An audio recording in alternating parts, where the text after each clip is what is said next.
Përshëndetje të dashur miq dhe mirë se erdhët në kanalin tim. Për sot kemi përgatitur trileçe, recetën më të kërkuar dhe më të preferuar nga të gjithë. Pa humbur kohë, po ju njoh me mënyrën se si unë e përgatis këtë ëmbëlsirë. Fillimisht do ndajmë të bardhat e vezëve nga të verdhat e vezëve. Personalisht, mendoj se kjo mënyrë përgatitje e trileçes e bën pandispanjën akoma edhe më të mirë. Do na duhen 2 enë qelqi. Në një enë hedhim të bardhat e vezëve dhe tek ana tjetër të verdhat bashkë me sheqerin. Fillimisht përziejmë të verdhat e vezëve bashkë me sheqerin, deri sa të formohet si shkumë e bardhë dhe sheqeri të jetë tretur plotësisht. Një këshill që do t'ju jepja kur bëni ëmbëlsira, mirë është që sheqeri që do përdorni në përgatitjen e recetës të jetë gjithmonë i bluar imët. Vazhdojmë me përzierjen e të bardhave të vezëve. Do t'i përziejmë deri sa të na formohet një shkumë e qëndrueshme.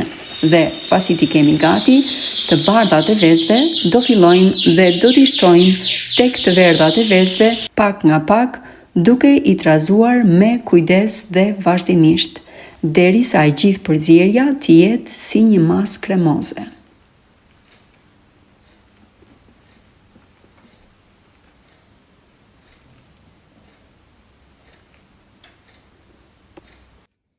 Arsyeja pse unë preferoj që pandispanjën e trileçes ta bëj në këtë mënyrë është sepse flluzkat e ajrit që janë krijuar gjatë përzierjes së të bardhës së vezës në këtë mënyrë ruhen dhe pandispanja e trileçes del shumë herë më e mirë.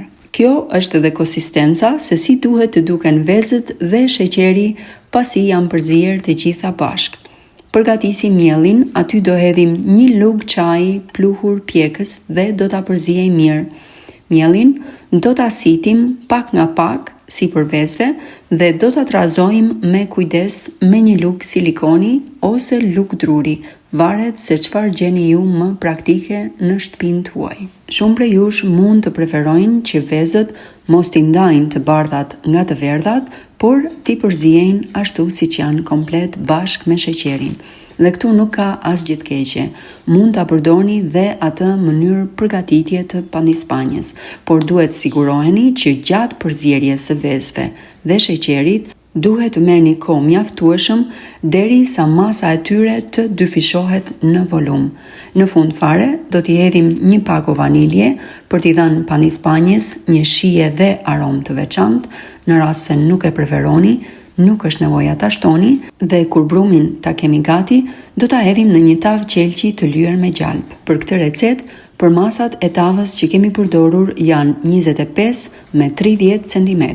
Do ta trokasim 3-4 herë me qëllim që flluzkat e ajrit që ndodhen brenda kekut të dalin në sipërfaqe dhe do ta vendosim për të pjekur në 170 gradë. Duhet kemi parasysh që furra të jetë e nxehur gjithmonë para kohe, do ta pjekim të paktën për 35 ose 40 minuta, varet nga furra që ju do përdorni. Po kur ta shikoni që keku është ndarë nga anët e tavës dhe kur e prekim në mes me gisht, pas pjekjes buka e kekut është e qëndrueshme, kjo do të thotë që është gati për ta nxjerrë nga furra. Do ta lëmë që të ftohet të paktën 10 minuta para se t'i hedhim shurupin e përgatitur. Nuk është mirë që keku të jetë shumë i nxehtë kur t'i hedhim shurupin, sepse qulloset më tepër se ç'duhet. Për shurupin kemi përdorur 3 lloje qumshti. Qumshtat që përdoren për trileçe janë qumësht i zakonshëm, qumësht panda ose condensed milk dhe evaporated milk ose qumësht i shteruar. Pas hedhjes së shurupit, kekun e vendosim në frigorifer dhe përgatisim kremin që do t'i vëmë përsipër. Ne preferojmë që trileçens t'i vendosim gjithmonë një shtresë të hollë kremi. Në rast se nuk e preferoni kremin, nuk është nevoja që ta shtoni. Gjatë përzierjes së kremit, duhet bëjmë kujdes që mos ta përziejmë më shumë se ç'duhet sepse na kthehet në gjalp.